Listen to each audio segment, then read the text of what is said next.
I'd like to share a story with you to illustrate a point that I'll explain later in this recording. This story I found on the website The Griot, and the title of the website is Black-White Marriages Triple Over Last 3 Decades. The author is unknown. It simply says by The Griot, and it's dated May 26th, 2010. So skipping down, I want to share this portion of the article with you. Hai Nguyen,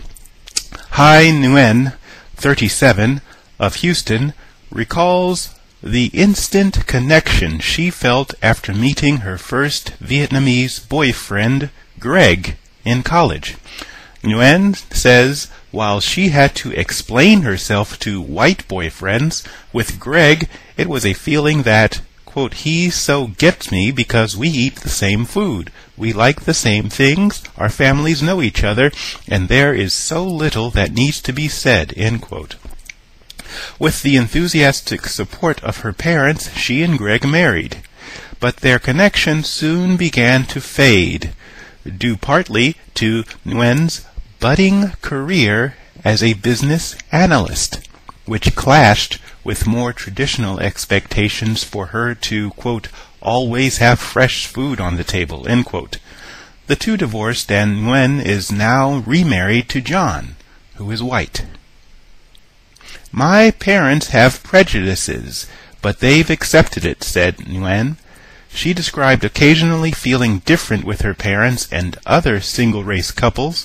They know it's inevitable. My native tongue will eventually fade, and history will take its course. Okay, so that's the portion from the article I wanted to read, and I wanted to read that to explain the insidiousness of white supremacy and how people have misunderstood white supremacy and how it operates. It's important to understand it as a cultural imperative. European culture, which is largely derived in this present day out of Western culture, is inherently white supremacist. And because it is from the culture, everything in the culture must support that. Therefore, what we call American culture, which is really European culture, destroys other cultures and is designed to do that. Now, I read the story to illustrate to you how it does it. If we keep in mind the Kress theory of, I forgot what she calls it, but the Frances Cress Welsing theory of white genetic annihilation, we see that the culture must prevent any independent nationalism or development of a cultural cohesion from occurring. And it does this institutionally. Now, how does this story relate? When these women who have marched into these universities and they're given degrees and they march off with their degree to these corporate jobs, the people in the human resources, the people who are in the directorships of these corporations, who are mainly white men and women, have seen it as necessary to empower women through employment, through promotion, and disempower non-white men by denying promotion and employment.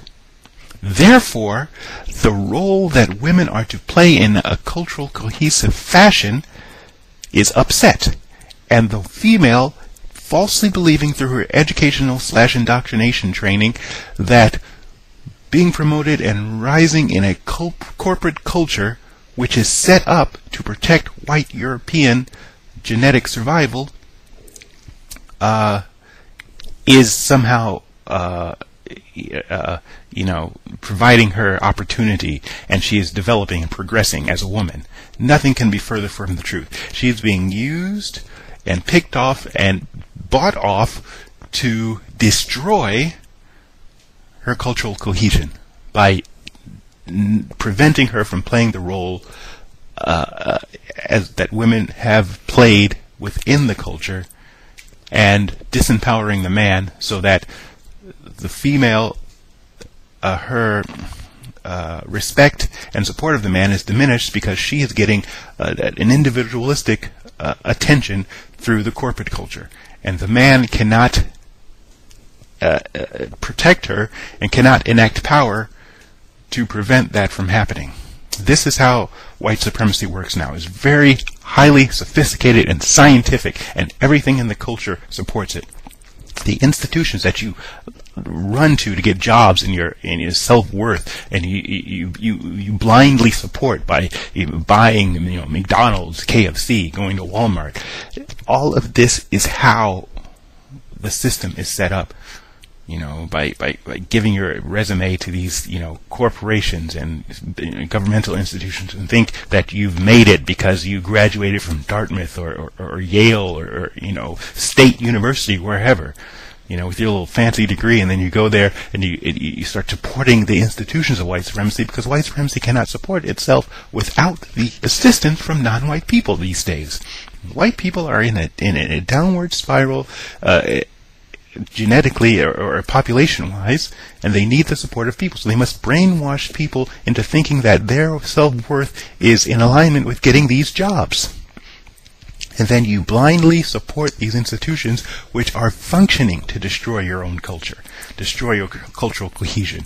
And because the people in these institutions are strategically placed in position of power or are largely white, those are the people with whom you interact and with whom you think you share some similar ideas or cultural similarity or what have you. And so then you enter into sexual relations with them, and then they can further their general genetic survival by impregnating non-white women or non-white men, impregnating white women, diluting the cultural cohesion, fostering confusion, okay, and protecting the wealth, which will be funneled back to the white community.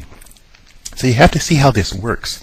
See, we bought into a lie, okay, about what success is, what education is, what society is, what progress is.